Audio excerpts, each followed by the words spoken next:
The fishing news is brought to you by Shoreline Insurance Agency, Interlux Marine Paint, Maxima Fishing Line, and Okuma.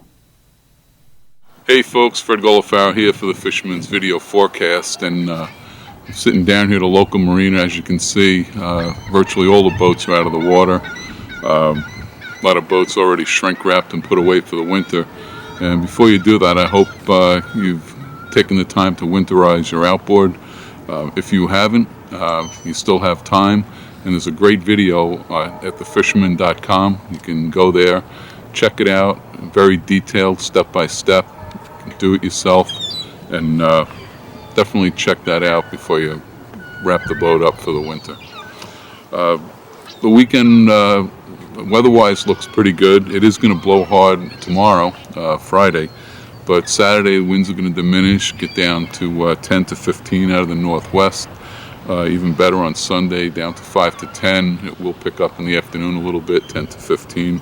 As long as you get back in the afternoon, you'll be fine. It's going to kick southwest, blow pretty hard by late Sunday evening or Sunday night. Montauk, very good mixed bag action continues. Porgies, sea bass, cod. There's also some good blackfishing out there. Both the Viking Starship and the Star, they did really well Tuesday over at Block Island. Cartwright's also producing well. More cod showing up every day, and it's looking more and more like we're going to have a really good winter cod run. In fact, I think one of the boats, one of the Montauk boats, is already talking about switching over to cod. Herring have been around, have been in Montauk and in the rips for at least over a week now. Forget about any bass being on them. There's been no sign of bass on them, so it doesn't look like there's going to be any herring run. If you want to catch herring out in Montauk, the Navy Road Pier has been pretty good, and also Rough Riders Landing. Down along the South Shore, offshore wrecks still really hot. In fact, right now they're being dominated by the biggest kind of sea bass up to 6 pounds, even some topping 6 pounds. But they're also getting porgies and some nice cod mixed with them. Blackfish are an option on some of the near shore wrecks. And even some of the reefs, Rockaway Reef, there's been a couple of good catches of blackfish the last couple of days. The Captain Lou out of Freeport had a boat limit of nice blackfish on Monday. So, like I said, blackfishing is still very much alive. The bulk of the striper schools may be down off Jersey, but there's still a good number of fish around here, especially towards the west end of the South Shore. Definitely warrants some attention. There's actually a striped bass tournament held over the weekend. The Trace Palms restaurant striped bass tournament was held on Sunday. Definitely the last tournament of the year.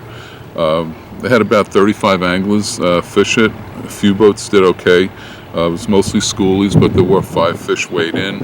The winner was Dan Golofaro with a 17.14 pound striper. He caught that aboard the Bandit, and it was trolled on a Mojo rig. The better action was found west of Jones, and there was still birds working over fish. There was some also bluefish mixed in with the bass down that way. Even further east, the Capital Princess, which sails out of the East River, they did really well Monday night fishing eels. They had a lot of fish, no big fish, but a lot of fish up to 12, 14 pounds. Along the South Shore again, some herring showed up on the Canarsie Pier, Magnolia Pier, and also the Jones Beach construction dock the last few days. It doesn't look like it's as solid as it could be yet, but it should only get better as the waters continue to cool. Hey, also a good idea too. We had those fishing lights installed on the Jones Beach piers last winter. Check those out at night. Parking Field 10, Jones Beach piers, the easternmost piers. If there's herring around, you'll find them in those lights, and you might even come across some stripers that are still hanging around down there.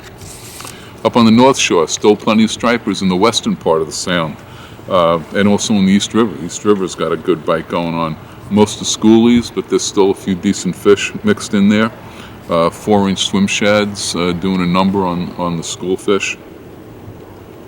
To the east, a few small bass in the harbors, and still some fish out in deep water, like at the middle grounds, if you can get out there. Like I said earlier, very few boats still left in the water. And also along the Connecticut shore, those fish making their way up into the Connecticut rivers. Don't forget, last winter there was some excellent striped bass fishing in the Housatonic through most of the winter. The Connecticut River gets a good run of fish also. Blackfishing remains strong up in the Sound, but again, almost all shorts, although the keeper ratio did seem to improve a little bit, a very little bit. We had one boat fishing off Rye that said they had between 50 and 60 fish. They got 7 keepers out of it, so I guess that's better than 2 or 3 keepers out of 50 fish. In the Central Sound, the better scores are being made in 40, 50, even 60 feet of water now. And don't forget, this is going to be your last weekend if you do want to put some blackfish fillets away. Last weekend to fish for tog. The season shuts down next week.